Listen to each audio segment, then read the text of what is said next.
पद्मा साक्षात लक्ष्मी थी। अपने पति को साक्षात विष्णु समझकर वह उसकी सेवा पूजा करने लगी। एक दिन पद्मा स्वर्णदा नामक नदी पर स्नान करने गई।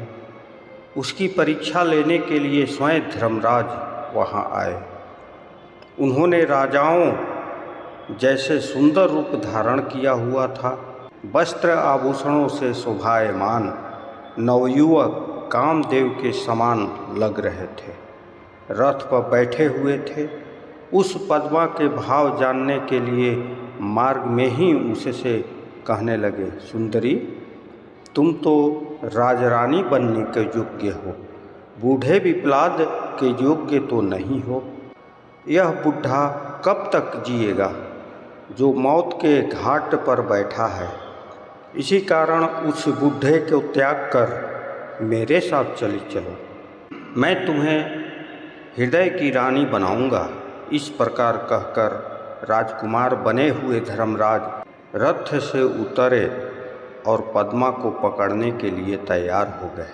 तब तो पद्मा थोड़ा हटकर क्रोध में आकर कहने लगी, अरे वो पापी, दूर हट, मेरे शरीर का स्पर्श मत करना, नहीं तो शीघ्र ही नष्ट हो जाएगा।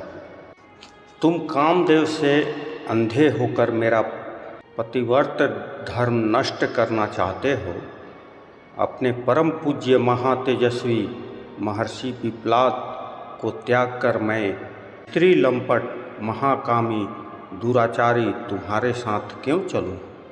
याद रख मूर्ख, यदि तू मुझे बुरे भाव से देखेगा तो शीघ्र ही नष्ट हो जाएगा।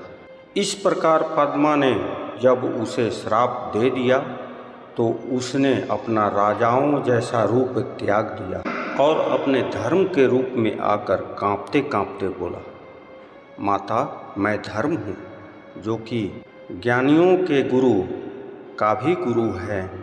मैं वही हूँ। सदा पर स्त्रियों को अपनी माता मानता हूँ। मैंने तो केवल आपकी परीक्षा के लिए सब कुछ किया है। मैंने आपके पतिव्रत धर्म की भली भांति परीक्षा कर ली है। मैंने यह कोई अनुचित नहीं किया था। मुझे ईश्वर ने इसलिए प्रकट किया है कि धर्मात्मा पुरुष की धर्म संबंधी परीक्षा लेकर उन्हें धर्म में दृढ़ करता हूँ। अब आपने मुझे श्राप दे डाला है, इसका क्या होगा?